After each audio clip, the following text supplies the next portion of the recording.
அடுத்தபடியாக சிறப்புரை வழங்குவதற்கு அண்ணன் டெல்லிகால் ஷாவுல் ஹமீது அண்ணன் அவர்களை அன்புடன் அழைக்கிறோம். அவுது பில்லாஹி மினஷ் ஷைத்தானிர் ரஜீம். பிஸ்மில்லாஹிர் ரஹ்மானிர் ரஹீம்.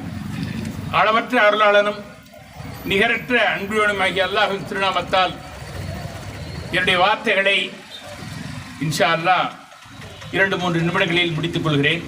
அனைவருக்கும் சாந்தி எனும் சுபசோபனத்தை தெரிவித்து அஸ்ஸலாமு அலைக்கும் வரஹ்மத்துல்லாஹி வபரகாத்துஹு. நாட்டில் போதை பொருள்களினால் அதை பயன்படுத்துவதனால் ஏற்பட்டு வருகின்ற மிகப்பெரிய நிகழ்ச்சிகள், சேதங்கள் ஆங்காங்கே நாடு முழுக்க நடந்து கொண்டிருக்கிறது. இதை நாட்டில் உள்ள அனைத்து பொறுப்பாளர்களும் இதற்கு கடும் எதிர்ப்பை காட்டி இதை மொத்தமாக அழிக்குவதற்கு நாம் அனைவரும் உறுதியேற்க வேண்டும். அந்த உறுதிமொழியை கம்பம் அதாயி அரபிக் கல்லூரி மாணவர்களுக்கு அரபியை மற்றும் இந்த அரபிக் கல்லூரி போதிப்பதில்லை, ஒழுக்கத்தையும் நேர்மையையும் எல்லா விஷயங்களிலும் ஒரு பங்களிப்பையும் செய்து வருகின்ற இந்த அதாயி அரபிக் கல்லூரிக்கு இந்திய யூனியன் முஸ்லீம் லீக்கின் சார்பாகவும் கம்பம் நகர வணிகர் சங்கத்தின் சார்பாகவும் நெஞ்சம் நிறைந்த நன்றியை, வாழ்த்துக்களை தெரிவித்து இதில் ஏற்படக்கூடிய கஷ்டங்களையும் நஷ்டங்களையும் அழிவுகளையும் ஒரு சில வார்த்தைகள் பேசி விடைபெற ஆசைப்படுகின்றேன்.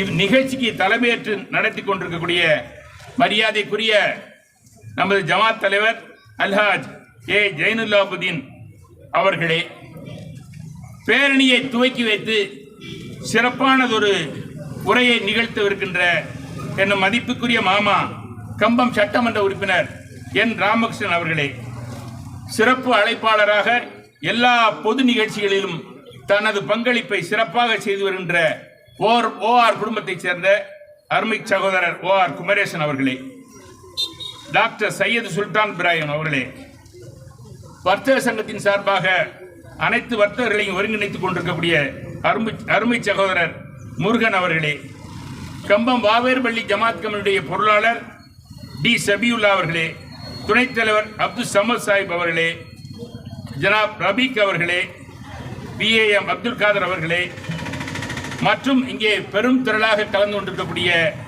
பல்வேறு அமைப்புகளை சார்ந்த நண்பர்களே, திராவிட முன்னேற்ற கழகத்தின் நகர செயலாளர்கள் MC வீரபாண்டியன், சி பால்பாண்டியன் ராஜா மற்றும் அனைவரையும் இந்த நேரத்தில் நினைவு கூர்ந்து அவருடைய பங்களிப்புக்காக என் சார்பாகவும் இந்திய யூனியன் முஸ்லீம் சார்பாக நன்றியை தெரிவித்து இந்த மிகப்பெரிய சேதத்தை நாம் அனைவரும் ஒன்றுபட்டு சிறப்பாக நடத்தி சமூகம் பின்னடைவிலிருந்து முன்னேற நாம் அனைவரும் பாடுபட வேண்டும். பெருமானார் ஸல்லல்லாஹு அலைஹி வஸல்லம் அவர்கள் முதலாக அவர்களுக்கு வகி ஏற்பட்டவுடன் இஸ்லாத்தை அனைவருக்கும் போதிக்கின்ற போது அவர்கள் எடுத்து வைத்த முதல் காரியம், முதல் சொல், இவைகளெல்லாம் போதைகள் எல்லாம் அடிமையாகிவிடக்கூடாது. போதை பொருள் அந்த காலகட்டத்தில் நிரம்ப அதை அனுபவித்து வந்தவர்கள் இருந்த காரணத்தினால் அதையெல்லாம் ஒழிப்பதற்காக பெரும் பாடுபட்டார்கள். அந்த பெரும்பாடை நாம் இப்போது பாடுபட்டு இந்த போதைப் பொருள்களை ஒழிப்பதற்காக நாம் முன்வர வேண்டும் என்று கேட்டுக்கொண்டு வர்த்தக சங்கத்தின் சார்பாகவும் இந்திய யூனியன் முஸ்லீம் லீக்கின் சார்பாகவும் மீண்டும் நன்றியை தெரிவித்து விடைபெறுகிறேன். நன்றி.